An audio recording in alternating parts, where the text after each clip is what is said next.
মাননীয় প্রধানমন্ত্রী কি বলছেন?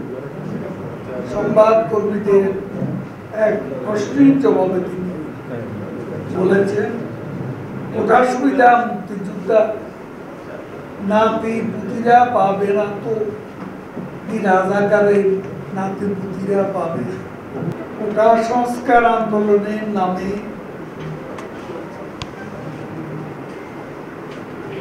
তারা আসলে সরকার বিরোধী আন্দোলনই করতে যাচ্ছে। আমরা মনে করি ছাত্রদের কোটা সংস্কারের আন্দোলনকে চিহ্নিত রাজনৈতিক শক্তি সরকার বিরোধী আন্দোলনে পরিণত করতে চায়।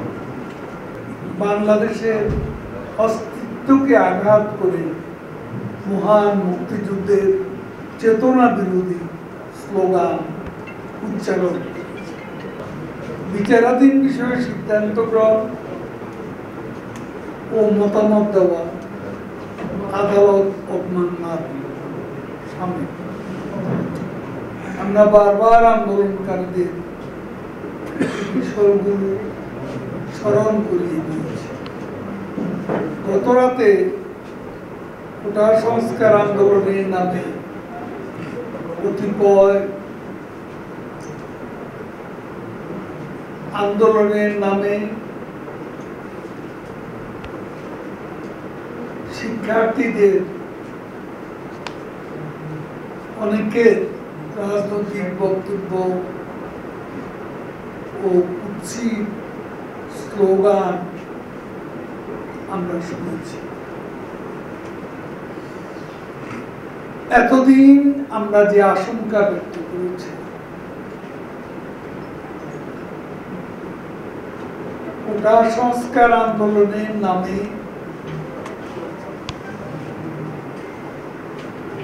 তারা আসলে সরকার বিরোধী আন্দোলনই করতে যাচ্ছে এবং এর সাথে বিএনপি সহ বিএনপি জামাত সরকার বিরোধী বিভিন্ন দলের অংশগ্রহণ আছে, সমর্থন তারা প্রকাশই করেছে। কাজে আমাদের যে আশঙ্কা সেটা গতকাল রাতে আরো স্পষ্ট। তাদের মুক্তিযুদ্ধ বিরোধী স্লোগান সত্য বলেই প্রমাণিত হয়েছে। ঢাকা বিশ্ববিদ্যালয়ের মতো দেশের সর্বোচ্চ বিদ্যাপীঠ ভ্রান্ত পথে পরিচালিত শিক্ষার্থীদের রাজাকার পরিচয় সংশ্লিষ্ট স্লোগান আমাদের জাতীয় মৌলিক চেতনার সঙ্গে ধৃষ্টতার সঙ্গে ভুলে গেলে চলবে না। বাঙালি জাতির পিতা বঙ্গবন্ধু শেখ মুজিবুর রহমানের অবিসংবাদিত নেতৃত্বে বাংলাদেশের স্বাধীনতার জন্য সর্বোচ্চ আত্মত্যাগ করেছে। মুক্তিযুদ্ধের বিষয়ে আমরা অত্যন্ত সংবেদনশীল। আমরা মনে করি ছাত্রদের কোটা সংস্কারের আন্দোলনকে চিহ্নিত রাজনৈতিক শক্তি সরকার বিরোধী আন্দোলনে পরিণত করতে চায়। তাদের কারসাজিতে তাদের প্রিয় নেতা গত রাতে বিশ্ববিদ্যালয়ে বাংলাদেশের অস্তিত্বকে আঘাত করে মহান মুক্তিযুদ্ধের চেতনা বিরোধী স্লোগান উচ্চারণ। তারা সমগ্র ছাত্র সমাজকে সরকারের বিপক্ষ শক্তি হিসাবে দাঁড় করানো অপচেষ্টা। এমনকি মাননীয় প্রধানমন্ত্রী বঙ্গবন্ধু কন্যা শেখ হাসিনা সংবাদ সম্মেলনে প্রদত্ত বক্তব্য, আন্দোলনের নেপথ্যে রাখা বক্তব্যবাজ কুশলীরা নিজেদের রাজনৈতিক স্বার্থ চরিতার্থ করার জন্য বিকৃত হয়েছে। মাননীয় প্রধানমন্ত্রী কি বলছেন?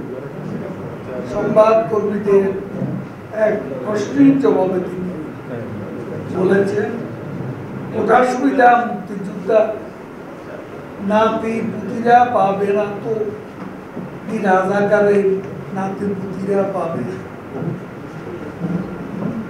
এ কথা তিনি যথার্থই বলেছেন। ৩০ লাখ শহীদের রক্তস্নাত বাংলাদেশে পবিত্র মাটিতে রাজাকারের ঠাঁই হতে পারে। আমরা অত্যন্ত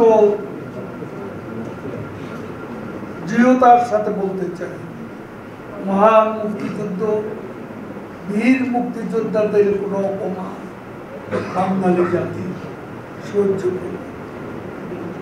জাতি বাংলাদেশের স্বাধীনতা পরাজিত অপশক্তির কোন প্রকার আস্পদ আমরা মেনে নেব।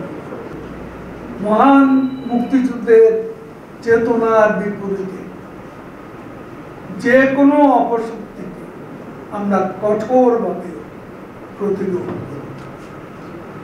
এটাই আমাদের অঙ্গীকার। আমরা আবারও বলছি, কোটা সংস্কারের বিষয়টি দেশের সর্বোচ্চ আদালতে বিচার। দেশের সর্বোচ্চ আদালতের সিদ্ধান্ত ব্যতীত অন্য কোনো উপায়ে কিংবা বল প্রয়োগের মাধ্যমে এ বিষয়ে কোনো সিদ্ধান্ত গ্রহণের সুযোগ নেই। আন্দোলনের নামে জনজীবনে কোনো প্রকার দুর্ভোগ আমরা মেনে নেব না। রাস্তা বন্ধ করে সভা সমাবেশ, জনদুর্ভোগ সৃষ্টিকারী সভা সমাবেশ আমরা মেনে নিতে পারি না। আমরা ইতিমধ্যে লক্ষ্য করছি যে আন্দোলনের কুশীরা জামাত, বিএনপি সহ অপশক্তি সমূহ তাদের স্বরূপ উন্মোচিত হয়েছে। মহান মুক্তিযুদ্ধের পক্ষে সকলকে স্বাধীন বাংলাদেশে মুক্তিযুদ্ধের চেতনা বিরোধী অপশক্তি আস্ফালনের সোচ্চার হওয়ার জন্য আমরা আহ্বান জানাই।